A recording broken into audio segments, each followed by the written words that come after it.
In the year 1941, the United States was on the cusp of monumental change as the winds of war swept across the globe. For a Navy sailor like Bob, this year was a period of heightened tension, rapid mobilization, and an unwavering commitment to the burgeoning war effort. The nation, still reeling from the Great Depression, was about to be thrust into a conflict that would redefine its role on the world stage. As the year began, the United States maintained a stance of cautious neutrality. However, the escalating conflict in Europe and the aggressive expansion of Axis powers made it increasingly clear that involvement was inevitable. For Navy sailors, this meant intense preparation and an ever-present sense of anticipation. Training exercises increased in frequency and complexity, with sailors honing their skills in navigation, gunnery, and damage control. The Navy was expanding rapidly, and new recruits were being trained at a breakneck pace to meet the demands of the growing fleet. Pearl Harbor, December 7, 1941, was a day that would forever change the trajectory of the United States. The surprise attack by the Japanese Imperial Navy catapulted the nation into World War II. For sailors stationed at Pearl Harbor and those across the fleet, the attack was a stark awakening to the realities of war. Ships were destroyed, lives were lost, and the once distant threat of conflict was now a brutal reality. In the aftermath of Pearl Harbor, the United States swiftly transitioned from a posture of neutrality to one of total war. The Navy was at the forefront of this transformation. Shipyards along the coasts buzzed with activity as workers toiled day and night to build and repair ships. The call to arms resonated throughout the nation, and young men flocked to enlist, driven by a mixture of patriotism and a desire to defend their country. For a sailor, this period was marked by a sense of urgency and purpose. The routines of peacetime were replaced by the constant rhythm of preparation and deployment. Life aboard a naval vessel in 1941 was a mixture of grueling labor, disciplined routines, and the ever-present threat of combat. Sailors worked tirelessly to maintain their ships, from swabbing decks to servicing engines. The ships themselves were marvels of engineering, but they required constant upkeep to remain battle-ready. Each sailor had a specific role, whether it was in the engine room, on the deck, or manning the guns. The hierarchy was strict, and discipline was paramount. Any lapse could mean the difference between life and death in the heat of battle. The camaraderie among sailors was a defining aspect of life at sea. The shared hardships and close quarters fostered strong bonds. During off-duty hours, sailors would gather to share stories, play cards, and write letters home. These moments of respite were crucial for maintaining morale. The specter of war was always present, but so too was the sense of brotherhood and collective purpose.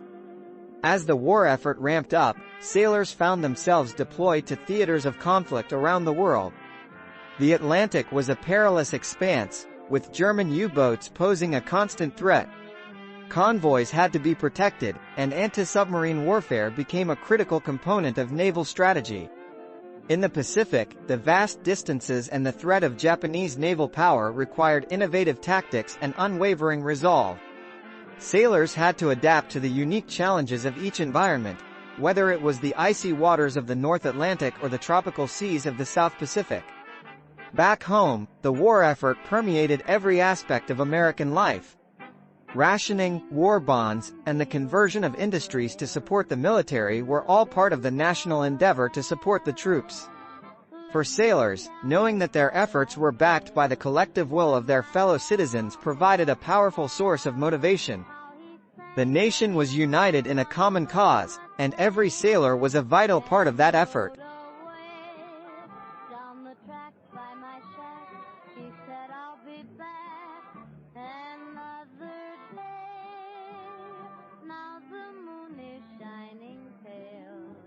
On a lonesome gal, leaning on the old top rail in the big corral.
Much obliged you hopped on board for this snazzy trip through American life in the 1940s and 1950s, all captured through nifty vintage photographs.